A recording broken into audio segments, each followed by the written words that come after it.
नमस्कार, आप देख रहे हैं न्यूज 18 बिहार झारखंड। मैं हूं आपके साथ रुचिका राज। आज बिहार के लिए बहुत ही बड़ा दिन है। आज नतीजे का दिन है और आज पता चल जाएगा कि बिहार में इस बार फिर से किसकी बाहर रहने वाली है। तो दिल थाम के बैठ जाइए, क्योंकि आज पूरे दिन हमारी इस पर नजर बनी रहेगी और पल पल की अपडेट आप न्यूज 18 बिहार झारखंड पर देख पाएंगे, जहां हम आपको बताएंगे कि इस बार का क्या माहौल है। जनता ने इस बार बम्पर वोटिंग तो की है, लेकिन किसके सपोर्ट में किया है, इसके बारे में आज हम आपको पल पल की अपडेट देंगे। और बिहार विधानसभा चुनाव का वोटिंग खत्म हो चुका है। बम्पर वोटिंग इस बार लोगों ने की है, लेकिन इस बार नतीजे किसके पक्ष में आएंगे? क्या नीतीश कुमार एक बार फिर से सत्ता में वापसी करेंगे, या फिर तेजस्वी यादव को एक बार जनता मौका देगी, या जनसुराज को भी मौका मिल सकता है? देखना बेहद ही दिलचस्प होगा कि इस बार किसकी सरकार बिहार में फिर से बनती है, क्योंकि दावे तो बहुत किए जा रहे हैं। चाहे हम एनडीए की बात कर लें, एनडीए की तरफ से भी लगातार दावे और वादे किए जा रहे हैं कि हमारी सरकार एक बार फिर से लौट रही है। तेजस्वी यादव कह रहे हैं कि पूर्ण बहुमत के साथ हम एक बार फिर से सत्ता में आ रहे हैं। और आपको बता दें कि लोकतंत्र के महापर्व की मां कवरेज में बिहार के लिए आज बहुत ही बड़ा दिन है और आज बिहार में फैसले का दिन है। अब से थोड़ी ही देर के बाद जब सूर्योदय हो जाएगा तो बिहार के लिए भी एक नई शुरुआत होगी, क्योंकि आज बिहार की जनता के सबसे बड़े फैसले का परिणाम आने वाला है। और बिहार के मतदाताओं ने अगले 5 साल के लिए किसे अपना नेता चुना है, आज इस पर बात करेंगे और पता भी चल जाएगा कि इस बार का जो नतीजा है वो किसके पक्ष में रहने वाला है। क्या बिहार में नरेंद्र नीतीश की जोड़ी पर मुहर लग जाएगी, या तेजस्वी यादव को बिहार का नेतृत्व सौंपा जाएगा?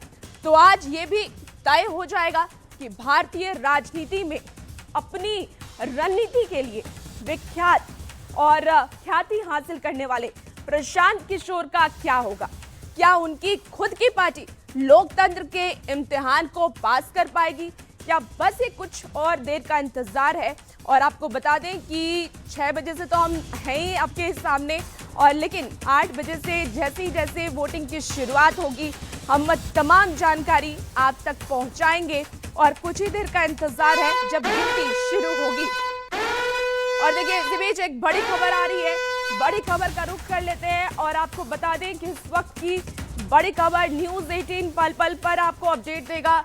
देखिए, सुबह 8 बजे से ही वोटों की गिनती शुरू हो जाएगी। तो आज तय होना है कि बिहार का भविष्य किसके हाथ में होगा। 38 जिले जहां पर वोटिंग की जानी है। न्यूज 18 की सबसे बड़ी स्टूडियो से आपको पल पल का अपडेट देंगे।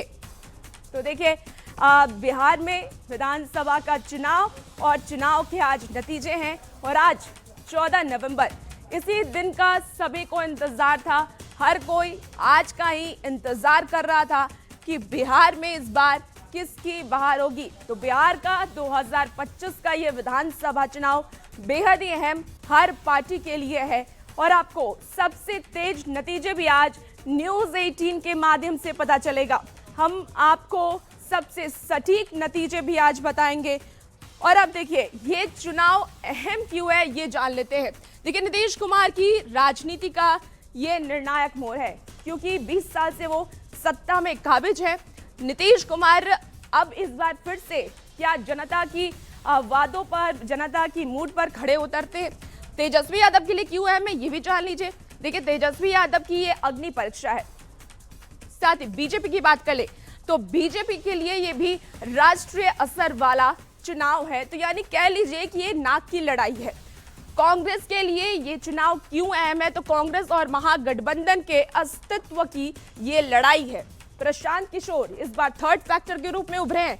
प्रशांत किशोर और जनसुराज फैक्टर की अगर हम बात कर लेते हैं तो देखिए, महिलाओं और युवाओं का निर्णायक रोल भी इस चुनाव में हो सकता है, और होगा क्यों नहीं, क्योंकि इस बार वोटिंग भी बहुत ज्यादा हुई है।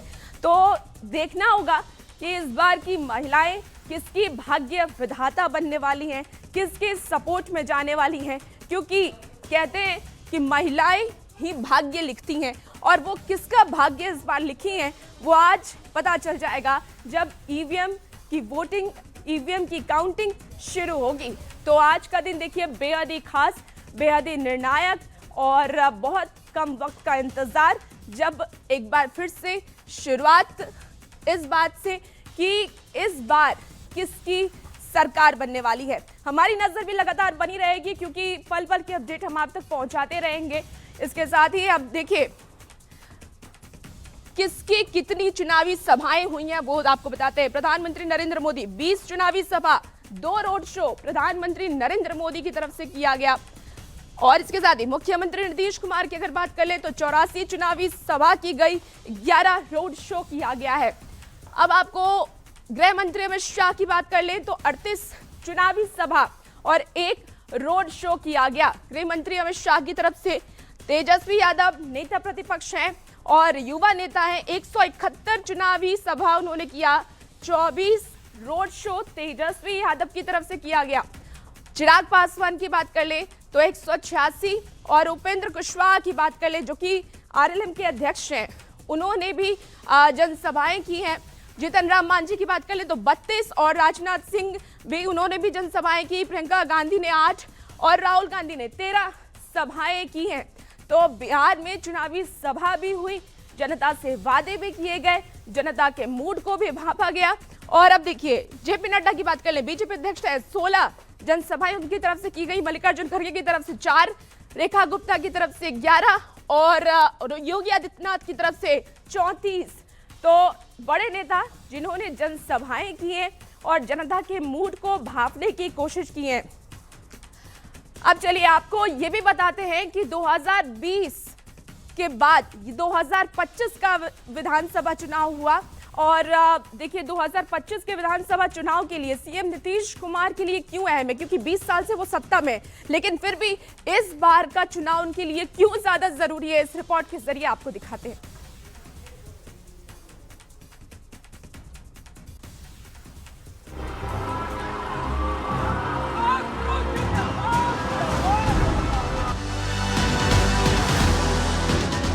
जिन्होंने सत्ता में आने के बाद बिहार को सुशासन का मॉडल दिया,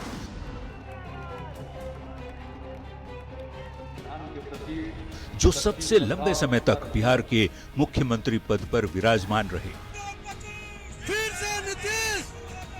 2025 का विधानसभा चुनाव उनके राजनीतिक करियर का सबसे मेक और ब्रेक मोमेंट है।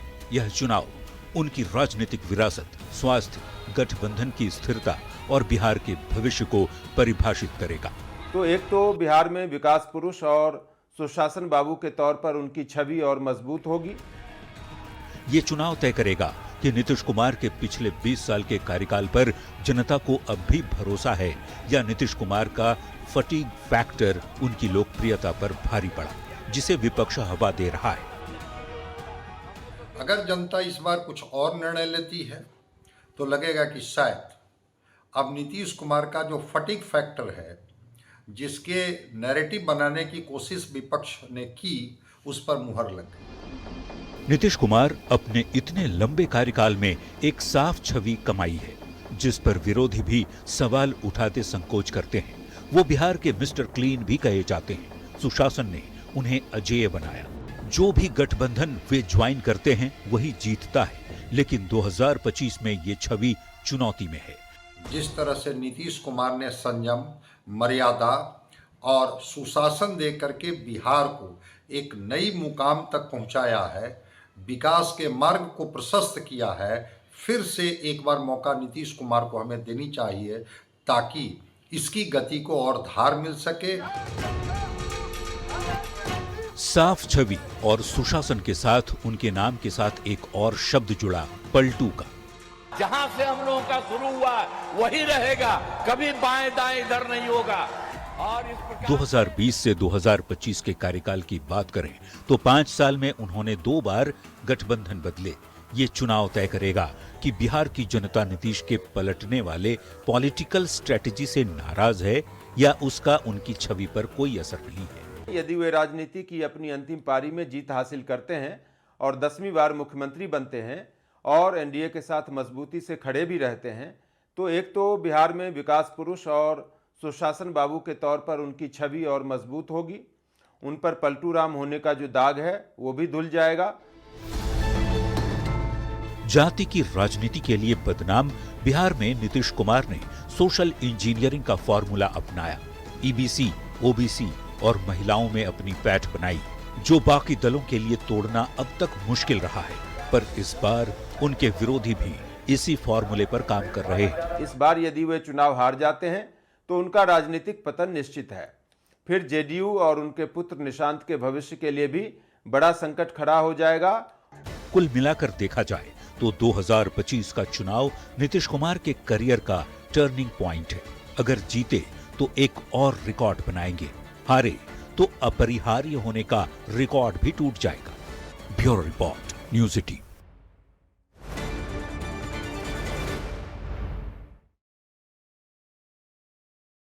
दो 2025 का बिहार विधानसभा चुनाव, क्योंकि देखिए ये नाक की लड़ाई बनी हुई है। तेजस्वी यादव अलग अपने वादे और दावे कर रहे हैं कि इस बार उनकी सरकार बनेगी और पूर्ण बहुमत से सरकार बनेगी, क्योंकि बम्पर वोटिंग हुई है और ये उनके पक्ष में जा रहा है। वहीं नीतीश कुमार का ये कहना है कि बिहार में विकास के काम हुए हैं, बिहार में विकास है और इस बार जनता ने विकास के मुद्दे को चुना है और एक बार फिर से एनडीए की सरकार को चुना है। तो अलग अलग दावे वादे तो जरूर किए जा रहे हैं, लेकिन जनता ने किसको अपना जननायक चुना है, किसको अपना मुखिया चुना है, किसको अपना मुख्यमंत्री चुना है, ये तो आने वाले वक्त में पता चलेगा। और बस अब कुछ ही घंटों का इंतजार है, जब ईवीएम की गिनती शुरू होगी, वो पिटारा खुलेगा और उसके बाद पता चलेगा कि बिहार की सत्ता इस बार किसके हाथ में जाती हुई नजर आ रही है। लेकिन बिहार विधानसभा चुनाव 2025 पर पूरे देश की नजर टिकी हुई है। क्यों ये चुनाव बिहार से बढ़कर के देश की सियासत की दिशा को अब बदलता हुआ नजर आ रहा है। विपक्ष के सबसे बड़े नेता तेजस्वी यादव इस बार का चुनाव हर हाल में जीतना चाहते हैं, क्योंकि उनके लिए इस बार अभी नहीं तो शायद कभी नहीं की स्थिति बनी हुई है। ये रिपोर्ट आपको दिखाते हैं।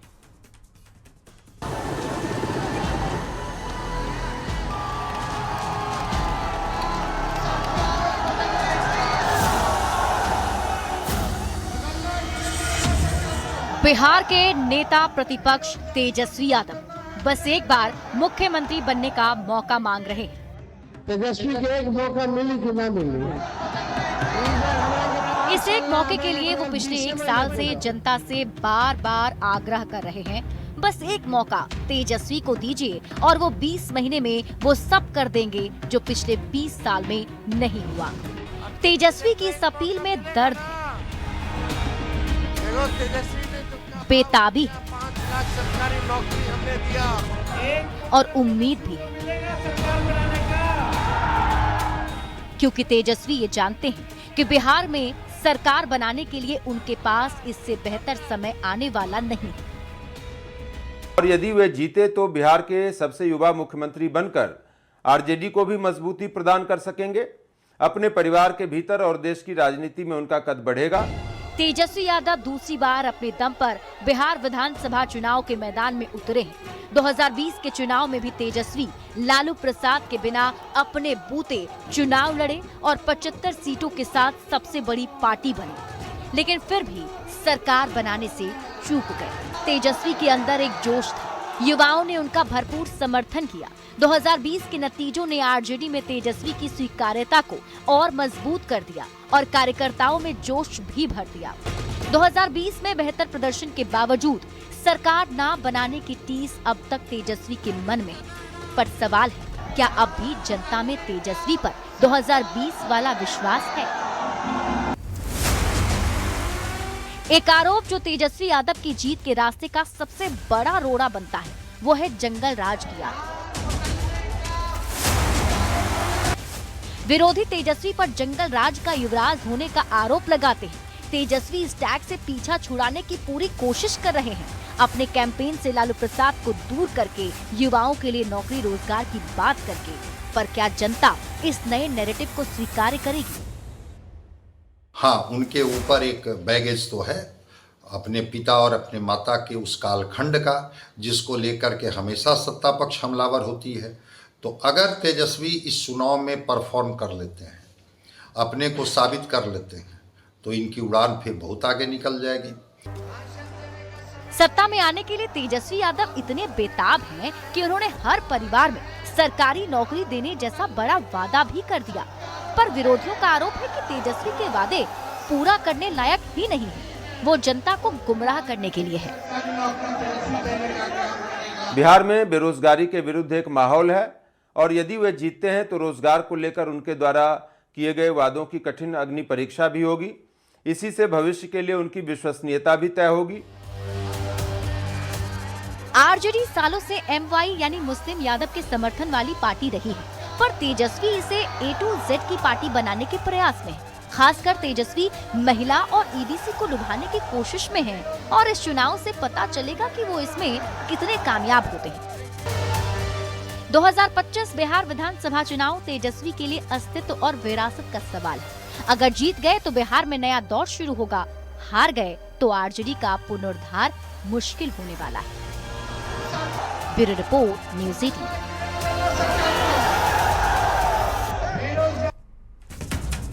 तो तेजस्वी यादव जो कि नेता प्रतिपक्ष से मुख्यमंत्री बनने का सपना देख रहे हैं और इसी सपने के तहत उन्होंने कई वादे किए हैं जनता से। उन्होंने कहा कि अगर हमारी सरकार बनती है तो हम हर घर में एक सरकारी नौकरी देंगे। युवाओं को साधने की तमाम कोशिशें तेजस्वी यादव की तरफ से की गई है, लेकिन क्या ये कोशिश सफल होती है? क्या तेजस्वी यादव ने जो वादा किया है उसमें वो सफल होते हैं? ये तो आने वाला वक्त बताएगा और ये बताएगा आज जनता का मूड, क्योंकि जनता ने तेजस्वी यादव के वादे पर कितना यकीन किया है।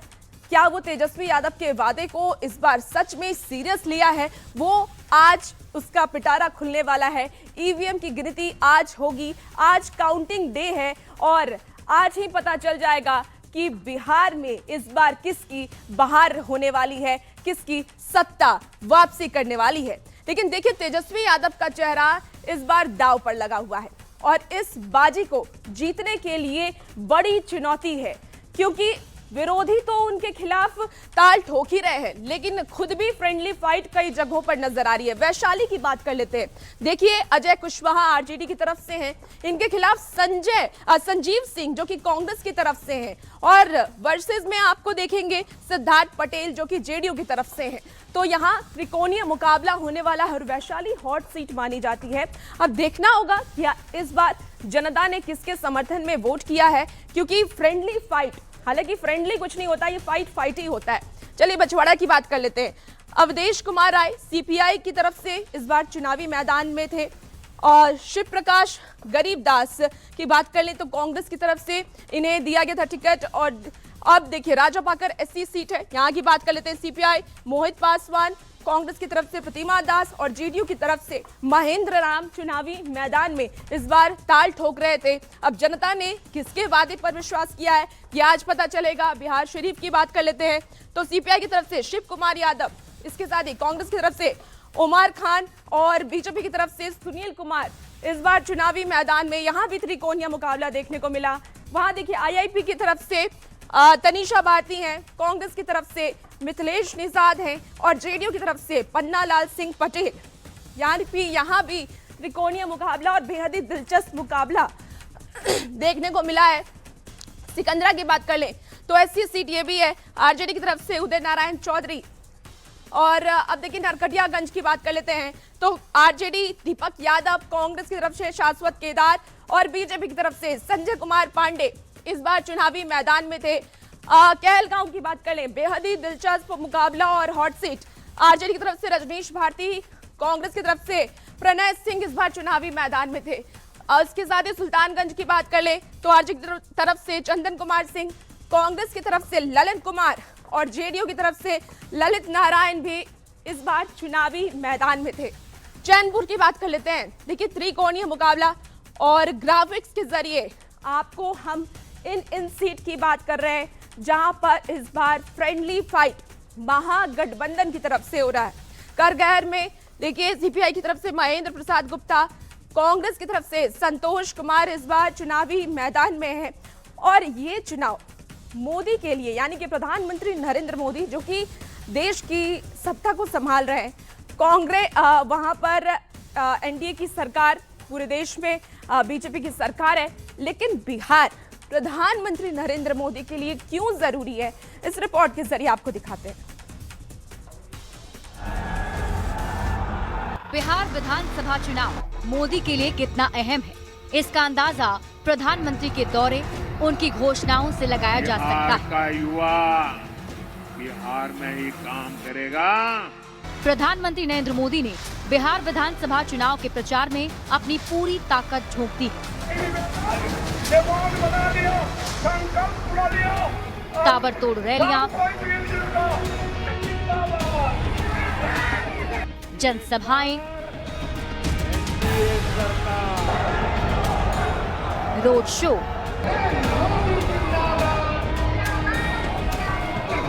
मोदी के साथ उनके सबसे करीबी सहयोगी अमित शाह भी बिहार में मिशन मोड पर काम कर रहे हैं। क्या ये सिर्फ राज्य की 243 विधानसभा की सीटों पर जीत की कोशिश है?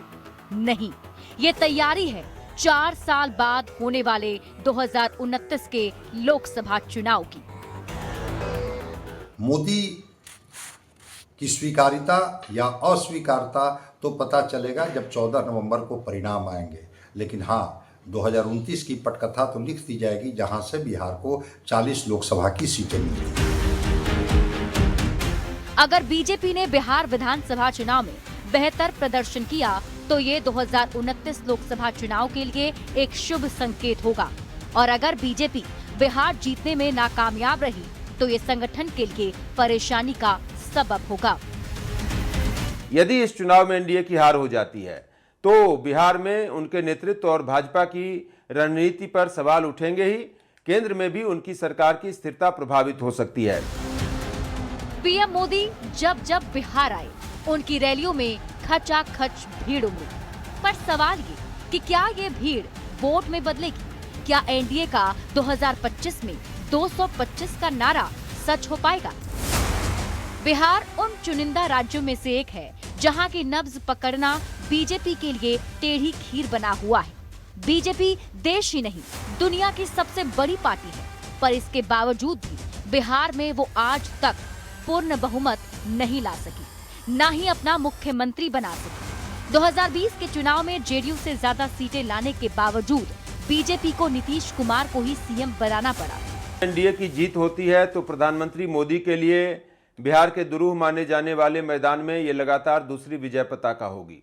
इससे न केवल उनकी केंद्र सरकार को अधिक स्थिरता मिलेगी और 2029 के लोकसभा चुनाव के लिए बिहार में एक मजबूत जमीन तैयार करने का अवसर मिलेगा, बल्कि बुजुर्ग नीतीश कुमार के विकल्प के तौर पर भाजपा के भीतर नया नेतृत्व गढ़ने का अवसर भी उन्हें मिलेगा।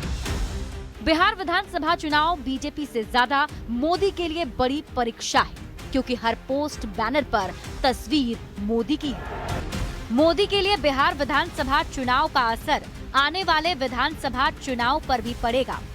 2026 में बंगाल समेत 5 राज्यों के विधानसभा चुनाव के साथ ही 2027 में होने वाले यूपी चुनाव की पटकथा भी बिहार से ही लिखी जाएगी। यदि बिहार में उनकी हार होती है तो पूरे देश में उनकी सरकार के खिलाफ एक माहौल तैयार हो सकता है, जिसका सीधा नकारात्मक असर पहले 2027 में यूपी के विधानसभा चुनाव पर और फिर 2029 के लोकसभा चुनाव पर भी पड़ सकता है। यानी बिहार बीजेपी का चेहरा भी नरेंद्र मोदी ही है। अगर उनके चेहरे पर हुआ प्रचार जीत दिलाता है तो मोदी लहर पर जनता की मुहर एक बार फिर से लग जाएगी, और अगर एनडीए हारता है तो मोदी के लिए ये बड़ा झटका होगा। Bureau report, news 18। तो प्रधानमंत्री नरेंद्र मोदी का चेहरा इस चुनाव में कितना काम करेगा ये तो आज पता चल जाएगा, क्योंकि प्रधानमंत्री नरेंद्र मोदी ने भी बिहार में कई जनसभाएं की, रोड शो किया, अपने प्रत्याशियों के पक्ष में लगातार लोगों से वोट करने की अपील की। लेकिन जनता ने उनकी बातों पर कितना विश्वास किया है, उनकी वादों पर कितना विश्वास किया है, आज इसका फैसला हो जाएगा।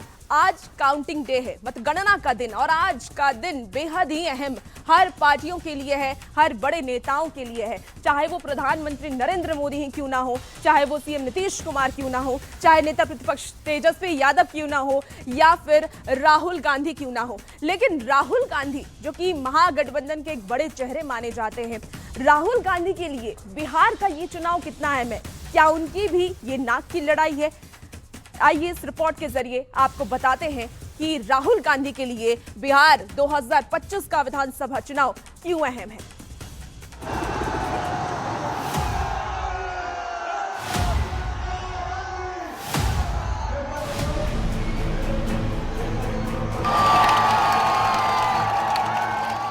बिहार विधानसभा चुनाव 2025 सिर्फ सत्ता की जंग नहीं, बल्कि कांग्रेस के लिए करो या मरो का मौका है।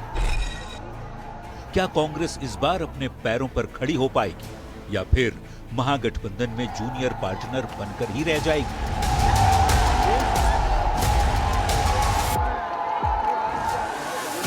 बिहार में कांग्रेस लंबे समय से आरजेडी की पिछलग्गू होने का आरोप झेलती आ रही है, पर अब की बार कांग्रेस बैसाखी छोड़कर अपने पैरों पर खड़ा होना चाहती है। आरजेडी के साथ गठबंधन में रहते हुए अंतिम दौर तक कांग्रेस अपना डोमिनेंस बनाने की कोशिश करती रही। बहुत समझौता की स्थिति में कांग्रेस दिख नहीं रही है, तो अगर कांग्रेस मजबूत उपस्थिति दर्ज करा देती है, मतलब कि जितनी सीटों पर कांग्रेस लड़ रही है उसमें इनका स्ट्राइक रेट अगर अच्छा होता है, तो स्वाभाविक है कि कांग्रेस ताकतवर बनकर के अपने को साबित करेगी अपने अलायंस पार्टनर को। 2020 में भी कांग्रेस महागठबंधन का हिस्सा थी, तब 70 सीटों पर चुनाव लड़ा गया था, पर महज 19 सीटें ही जीत पाई। आरजेडी सबसे ज्यादा सीटें जीतने वाली पार्टी में, बावजूद इसके वो सरकार नहीं बना पाई और इसका जिम्मेदार कांग्रेस को ही माना गया। तेजस्वी राज्य के चुनाव में क्षेत्रीय दलों को ड्राइविंग सीट पर लाने की बात करने लगे। कहा जा रहा था कि इस बार कांग्रेस को उतनी सीटें नहीं दी जाएंगी। अपने अस्तित्व को संकट में आता देख कांग्रेस ने प्रेशर पॉलिटिक्स का सहारा लिया और इस बार भी 61 सीटों पर उम्मीदवार उतार दिए। कई सीट पर अपने ही सहयोगी दल के खिलाफ। इस बार अगर कांग्रेस के प्रदर्शन में सुधार होता है तो ये बिहार में उसके लिए संजीवनी होगी। इसलिए अपना स्ट्राइक रेट बेहतर करके पार्टी अपने आलोचकों का मुंह बंद कर सकती है।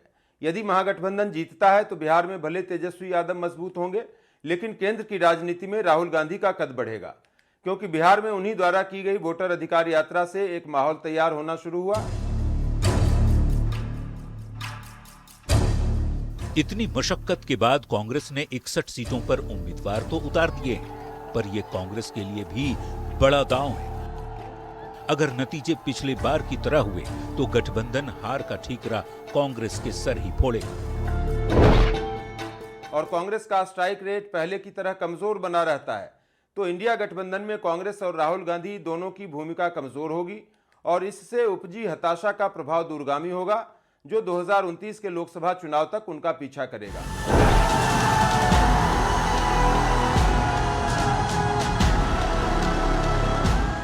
ये चुनाव कांग्रेस के लिए न सिर्फ बिहार बल्कि पूरे देश में उसके अस्तित्व को बचाने की परीक्षा है। क्या कांग्रेस इस बार बिहार में अपनी खोई हुई जमीन वापस ले पाएगी? इसका जवाब तो 14 नवंबर को ही मिलेगा। Bureau report, news 18।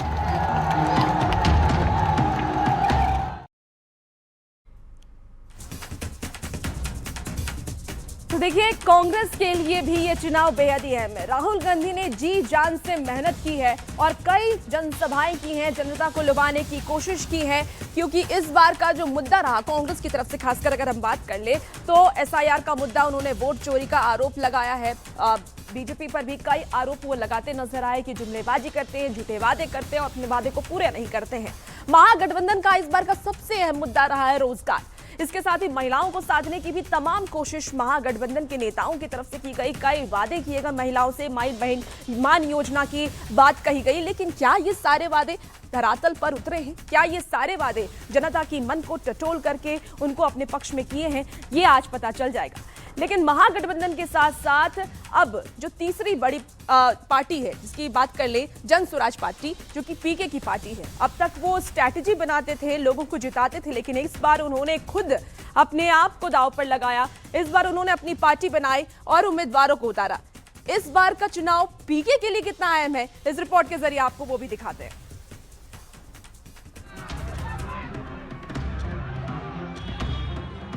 एक समय मोदी नीतीश के किंग मेकर रहे प्रशांत किशोर अब खुद मैदान में हैं। 2024 में जन्मे जनसुराज के नेता प्रशांत किशोर 35 साल से बिहार में चल रही बाइपोलर पॉलिटिक्स का विकल्प बनने का दावा कर रहे हैं। राजनीति में प्रशांत किशोर नया नाम नहीं है। मोदी, नीतीश और ममता बनर्जी जैसे बड़े नाम के साथ पीके काम कर चुके हैं, पर तब बात पहले से बसी बसाई पार्टियों के लिए रणनीति बनाने की थी और अब सवाल राजनेता बनने का है।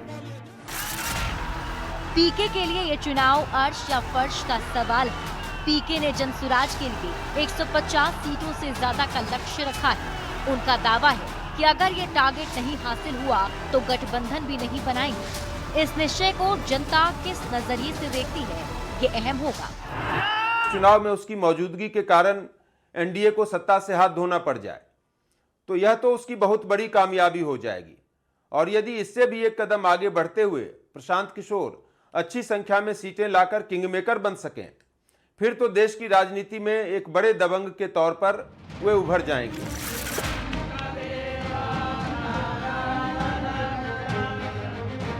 पीके की पार्टी को बने अभी महज 1 साल हुआ है। उनके पास हारने के लिए कुछ नहीं, पर अगर चुनाव में कुछ सीटों पर भी उनकी पार्टी जीतती है तो ये बड़ी उपलब्धि होगी। बिहार में एनडीए और महागठबंधन से इतर एक तीसरे विकल्प की जरूरत का भी लिटमस टेस्ट है। यदि प्रशांत किशोर की पार्टी चुनावी जीत हासिल नहीं भी करती है और 10% या उससे अधिक वोट हासिल कर लेती है तो आने वाले समय में जनसुराज को बिहार में एक मजबूत विकल्प के रूप में देखा जा सकता है। बिहार की राजनीति में जाति जड़ों तक जकड़ी हुई है, पर पीके का कहना है कि वो मुद्दों की बात करेंगे। पर क्या बिहार की जनता जाति को छोड़ने के लिए तैयार है? जब हमारी व्यवस्था बनेगी तो 1 घंटा के अंदर शराबबंदी को उठाकर फेंक देंगे। प्रशांत किशोर ने सबसे पहले जो चुनावी वादा किया वो ये था कि सरकार बनी तो 1 घंटे के भीतर शराबबंदी को खत्म कर देंगे। बिहार में लागू शराबबंदी के कारण भले ही नीतीश कुमार को घेरा जाता रहा है, पर यह मुद्दा संवेदनशील है। विपक्ष भी इसे पूरी तरह खत्म करने की बात नहीं करता क्योंकि इससे महिला वोट बैंक के नाराज होने की आशंका है, पर पीके ने ये रिस्क लिया है। जितना शराबबंदी के टैक्स का पैसा होगा अगले 20 बरस बिहार में सिर्फ और सिर्फ नई शिक्षा व्यवस्था बनाने के लिए खर्च किया जाएगा। पीके अर्श छुएंगे या फर्श पर? जनता मुद्दों को जाति पर तरजीह देगी या पुरानी सियासत चलेगी? जनसुराज का डेब्यू बिहार को नया रंग दे सकता है। क्या प्रशांत किशोर बिहार की राजनीति बदल देंगे?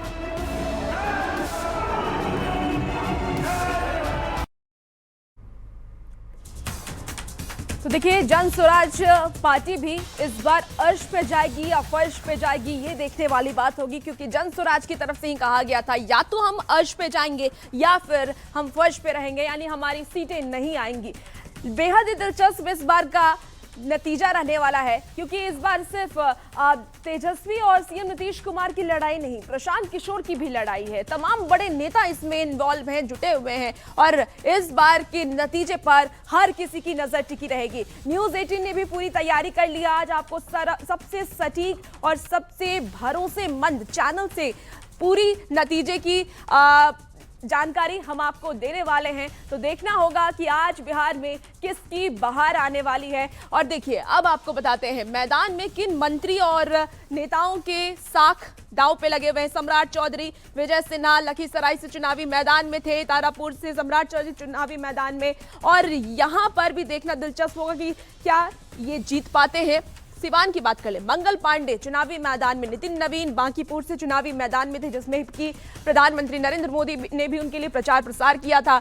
जीवेश मिश्रा जाले से मंत्री रह चुके हैं नीतीश सरकार में, इनकी भी साख लगी हुई है। कृष्ण कुमार मंटू अमनौर से और केदार प्रसाद गुप्ता कुडनी से इस बार बीजेपी की तरफ से प्रत्याशी हैं, और देखना दिलचस्प होगा कि क्या एक बार फिर से ये सत्ता में वापसी करते हैं। सुनील कुमार की बात कर ले, बिहार शरीफ से हैं। सुरेंद्र मेहता बछवाड़ा से हैं। क्या ये ये वो हॉट सीट भी है और ये बड़े नेता जो कि मंत्री भी रह चुके हैं पहले, क्या इस बार फिर से जनता उनको चुनती है? साहिबगंज की बात कर ले, राजू कुमार सिंह इस बार अपनी साख दांव पर लगाए हुए हैं और इस बार की जनता क्या उनके काम से खुश होगी, ये भी देखना दिलचस्प होने वाला है। अब जेडीयू की बात कर लेते हैं। विजय चौधरी जो कि सराय रंजन से और श्रवण कुमार जो कि नालंदा से जेडीयू की टिकट पर चुनावी मैदान में है। एक बार फिर से इन्हें टिकट दिया गया है, मंत्री भी रह चुके हैं। क्या यहाँ पर जनता इनकी काम से खुश है? क्या विश्वास फिर से जताती है? ये देखना होगा। सुनील कुमार जो कि भोरे एससी सीट से जेडीयू की तरफ से चुनावी मैदान में, महेश्वर हजारी कल्याणपुर एससी सीट से चुनावी मैदान में है। दोनों नेताओं की दांव इस बार साख पे लगी हुई है और इसीलिए कह रही है चुनाव बेहद ही दिलचस्प है। मदन सैनी की बात कर ले, बहादुरपुर से पहले भी ये मंत्री रह चुके हैं नीतीश सरकार में। रत्नेश सदा जो कि सोनवर्षा से चुनावी मैदान में है और ये वो वीआईपी चेहरे जो आज चुनावी, और देखिए सेकेंड फेज की बात कर लेते हैं, कौन कौन जो हॉट सीट है और बड़े चेहरे। रेणु देवी जो कि पहले भी उप मुख्यमंत्री रह चुकी हैं बेतिया से, इस बार चुनावी मैदान में बीजेपी की टिकट से। प्रेम कुमार गया टाउन से इस बार चुनावी मैदान में है, क्योंकि अगर हम रेणु देवी की बात कर ले तो इन्हें उप मुख्यमंत्री भी बनाया गया था बीजेपी की तरफ से। अब नीतीश मिश्रा की बात कर लें जो कि उद्योग मंत्री हैं, झंझारपुर से ये चुनावी मैदान में है। कृष्णनंदन पासवान हरसिद्धि एससी सीट से बीजेपी की तरफ से। विजय कुमार मंडल सिकटी से है, तो इनकी भी साख दांव पे लगी हुई है और बीजेपी की तरफ से ये प्रत्याशी हैं। अब जेडीयू के प्रत्याशियों की बात कर ले जो सेकेंड फेज में जिसका चुनाव हुआ, तो विजेंद्र यादव की बात कर ले। विजेंद्र यादव चुनावी मैदान में, लेसी सिंह जो कि धमदाहा से और जयंत राज अमरपुर से चुनावी मैदान में। चकाई से सुमित सिंह और जमा खान चैनपुर से जेडीयू के प्रत्याशी हैं और इस बार देखना दिलचस्प है कि जनता ने क्या इन पर फिर से भरोसा जताया है, क्या फिर से एक बार इन्हें सत्ता में आने का मौका देती है। चुनाव का सबसे बड़ा दिन, हर काउंटिंग सेंटर के चप्पे चप्पे पर न्यूज 18 रिपोर्टर, विधानसभा स्टूडियो से लेकर न्यूज 18 सेंटर में सबसे बड़े स्टूडियो से। बिहार विधानसभा चुनाव 2025 के नतीजे का सभी को इंतजार है। 14 नवंबर 2025 सुबह 8 बजे मतगणना शुरू होगी। बिहार चुनाव की मतगणना के लिए न्यूज 18 की मेगा तैयारी है। 46 काउंटिंग सेंटर से 100 से भी ज्यादा रिपोर्टर्स आपको पल पल की अपडेट देंगे। न्यूज 18 के विशेष लाइव रिजल्ट हब से आपको मिलेगी सबसे सटीक जानकारी। चुनाव मतलब न्यूज 18। न्यूज 18 आपको दिखाएगा सबसे विश्वसनीय और सटीक रिजल्ट। हर विधानसभा सीट के नतीजों पर न्यूज 18 की पैनी नजर है। न्यूज 18 आपको दिखाएगा सबसे पहले चुनावी रुझान और नतीजे, क्योंकि हमारी तैयारी ग्राउंड पर है। हम वैसे ही दावा नहीं करते हैं, हम हर काउंटिंग सेंटर पर मौजूद हैं। हमारे रिपोर्टर्स पल पल की अपडेट देने के लिए तैयार हैं। व्यवस्था की गई है यहाँ पर मतगणना केंद्र पर और सुबह 8 बजे से मतगणना जो है वो शुरू हो जाएगी। जिला प्रशासन ने इस पूरे इलाके को लेकर बड़ा ट्रैफिक प्लान जो है वो तैयार किया है।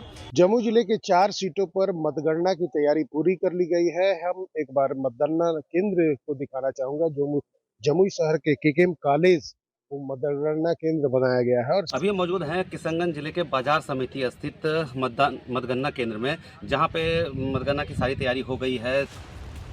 बिहार के चुनावी नतीजे पर पूरे देश की नजर है और चुनाव का मतलब है न्यूज 18। ये हम यूं ही नहीं कह रहे हैं। चुनावी नतीजों के दिन हमने सटीक और भरोसेमंद जानकारी देकर हमेशा दर्शकों का दिल जीता है। न्यूज 18 का चुनावी रिजल्ट इतना विश्वसनीय होता है कि दूसरे इसको फॉलो करते हैं। न्यूज 18 की टैली पर सबको भरोसा होता है, क्योंकि हमारी तैयारी चप्पे चप्पे पर है। हमेशा की तरह इस बार भी न्यूज 18 का विशेष लाइव रिजल्ट हब हर विधानसभा सीट की पल पल की अपडेट देने के लिए तैयार है। चुनावी नतीजों में कौन किस पर भारी है, सुबह 5 बजे से न्यूज 18 बिहार झारखंड पर देखिए सबसे पहले सबसे तेज नतीजे। Bureau report news 18।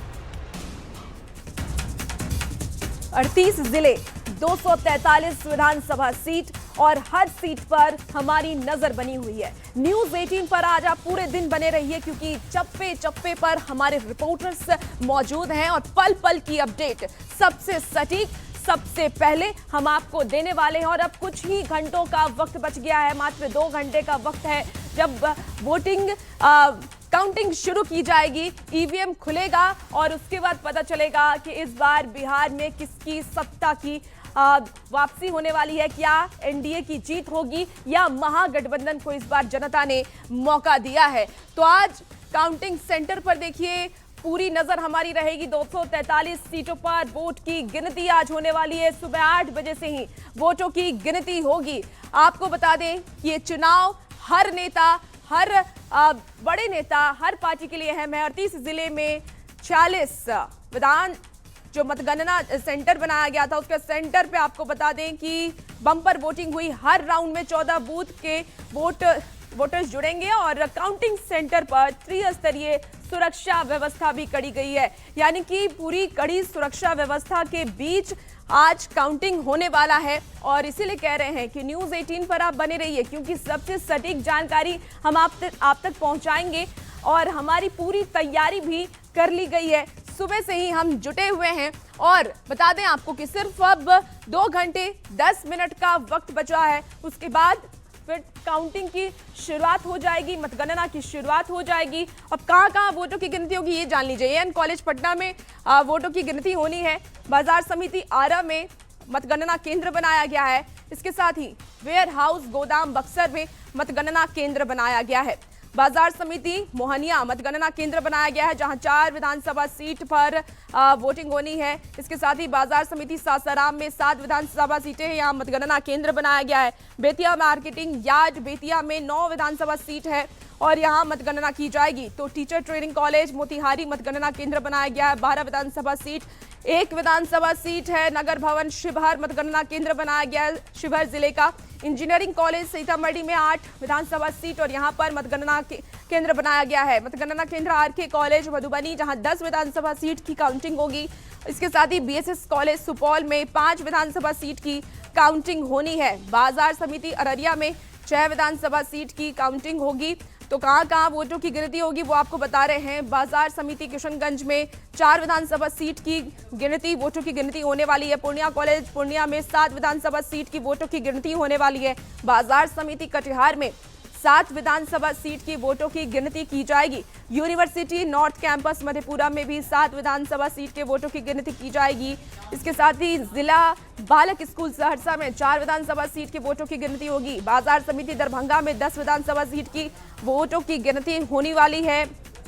बाजार समिति मुजफ्फरपुर में 11 विधानसभा सीट की गिनती होगी और टीचर ट्रेनिंग कॉलेज गोपालगंज में भी 6 विधानसभा सीट की वोटों की गिनती होगी। 8 विधानसभा सीट है सिवान में, वहां पर भी डीएवी स्कूल में वोटों की गिनती होगी। बाजार समिति छपरा में 10 विधानसभा सीट में वोटों की गिनती की जाएगी। आईटीआई बालक हाजीपुर में भी मतगणना केंद्र बनाया गया है, जहां 8 सीट हैं। समस्तीपुर कॉलेज समस्तीपुर में 10 विधानसभा सीट और यहां पर भी वोटों की गिनती की जाएगी। मतगणना केंद्र बनाया गया है। तो आपको हमने अलग अलग जिलों के बारे में जानकारी दी जहां पर वोटों की गिनती की जाएगी, यानी कि मतगणना केंद्र वहां पर बनाया गया है। और इस बार का चुनाव बेहद ही अहम है, हर पार्टी के लिए, हर नेताओं के लिए। लगातार हम ये कह रहे हैं, लेकिन सीएम नीतीश कुमार जो कि 20 साल से सत्ता में रहे, उन्होंने महिलाओं के लिए काम किया, बिहार का विकास किया। क्या एक बार फिर से जनता उनको मौका देती है? इस बार का चुनाव सीएम नीतीश कुमार के लिए क्यों खास है, चलिए इस रिपोर्ट के जरिए आपको दिखाते हैं।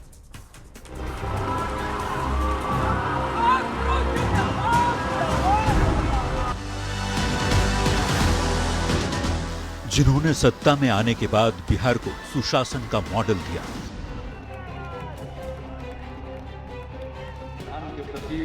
जो सबसे लंबे समय तक बिहार के मुख्यमंत्री पद पर विराजमान रहे।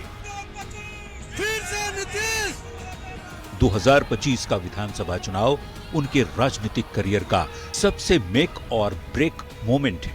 यह चुनाव उनकी राजनीतिक विरासत, स्वास्थ्य, गठबंधन की स्थिरता और बिहार के भविष्य को परिभाषित करेगा। तो एक तो बिहार में विकास पुरुष और सुशासन बाबू के तौर पर उनकी छवि और मजबूत होगी। ये चुनाव तय करेगा कि नीतीश कुमार के पिछले 20 साल के कार्यकाल पर जनता को अब भी भरोसा है या नीतीश कुमार का फटीग फैक्टर उनकी लोकप्रियता पर भारी पड़ा, जिसे विपक्ष हवा दे रहा है। अगर जनता इस बार कुछ और निर्णय लेती है तो लगेगा कि शायद अब नीतीश कुमार का जो फटीग फैक्टर है जिसके नैरेटिव बनाने की कोशिश विपक्ष ने की, उस पर मुहर लग गई। नीतीश कुमार अपने इतने लंबे कार्यकाल में एक साफ छवि कमाई है, जिस पर विरोधी भी सवाल उठाते संकोच करते हैं। वो बिहार के मिस्टर क्लीन भी कहे जाते हैं। सुशासन ने उन्हें अजेय बनाया। जो भी गठबंधन वे ज्वाइन करते हैं वही जीतता है, लेकिन 2025 में ये छवि चुनौती में है। जिस तरह से नीतीश कुमार ने संयम, मर्यादा और सुशासन दे करके बिहार को एक नई मुकाम तक पहुंचाया है, विकास के मार्ग को प्रशस्त किया है, फिर से एक बार मौका नीतीश कुमार को हमें देनी चाहिए ताकि इसकी गति को और धार मिल सके। साफ छवि और सुशासन के साथ उनके नाम के साथ एक और शब्द जुड़ा, पलटू का। जहां से हम लोगों का शुरू हुआ वही रहेगा, कभी बाएं दाएं इधर नहीं होगा।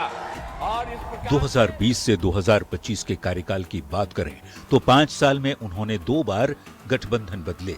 ये चुनाव तय करेगा कि बिहार की जनता नीतीश के पलटने वाले पॉलिटिकल स्ट्रेटजी से नाराज है या उसका उनकी छवि पर कोई असर नहीं है। यदि वे राजनीति की अपनी अंतिम पारी में जीत हासिल करते हैं और 10वीं बार मुख्यमंत्री बनते हैं और एनडीए के साथ मजबूती से खड़े भी रहते हैं, तो एक तो बिहार में विकास पुरुष और सुशासन बाबू के तौर पर उनकी छवि और मजबूत होगी। उन पर पलटू राम होने का जो दाग है वो भी धुल जाएगा। जाति की राजनीति के लिए बदनाम बिहार में नीतीश कुमार ने सोशल इंजीनियरिंग का फॉर्मूला अपनाया। ईबीसी, ओबीसी और महिलाओं में अपनी पैठ बनाई, जो बाकी दलों के लिए तोड़ना अब तक मुश्किल रहा है। पर इस बार उनके विरोधी भी इसी फॉर्मूले पर काम कर रहे हैं। इस बार यदि वे चुनाव हार जाते हैं तो उनका राजनीतिक पतन निश्चित है। फिर जेडीयू और उनके पुत्र निशांत के भविष्य के लिए भी बड़ा संकट खड़ा हो जाएगा। कुल मिलाकर देखा जाए तो 2025 का चुनाव नीतीश कुमार के करियर का टर्निंग पॉइंट है। अगर जीते तो एक और रिकॉर्ड बनाएंगे, हारे तो अपरिहार्य होने का रिकॉर्ड भी टूट जाएगा। Bureau report, news 18। पड़ेगा तो सीएम नीतीश कुमार जो कि बिहार के मुख्यमंत्री रह चुके हैं, वो भी 20 साल, क्या 20 साल के बाद सीएम नीतीश कुमार की वापसी होगी? क्योंकि उनके स्वास्थ्य को लेकर के, उनके कामों को लेकर के लगातार विपक्ष की तरफ से निशाना साधा जा रहा था कि सीएम नीतीश कुमार का स्वास्थ्य अब खराब हो गया है, अब वो मुख्यमंत्री बनने के लायक नहीं है। लेकिन फिर भी सीएम नीतीश कुमार ने, हमने देखा किस तरीके से चुनाव प्रचार किया और कितना काम उन्होंने बिहार के लिए किया है, ये किसी से छुपा नहीं है। हर कोई ये कहता है कि सुशासन की सरकार के बाद बिहार में विकास हुआ है। हालांकि नीतीश कुमार भी कई बार जंगल राज की वक्त की याद दिलाते हुए वो नजर आते हैं, लेकिन तेजस्वी यादव जो कि लगातार सीएम नीतीश कुमार पर निशाना साधते हैं, उनके कामों को लेकर उनको घेरते हैं, क्या तेजस्वी यादव अब अपने आप को बिहार में स्थापित कर पाएंगे? ये बड़ा सवाल है और आज इसका फैसला हो जाएगा। जनता ने ये जो वोटिंग की है क्या उनके पक्ष में है, ये आज पता चलेगा, क्योंकि आज ही मतगणना का दिन है और बड़ा दिन है। लेकिन तेजस्वी यादव के लिए 2025 का ये चुनाव कितना अहम है, इस रिपोर्ट के जरिए आपको दिखाते हैं।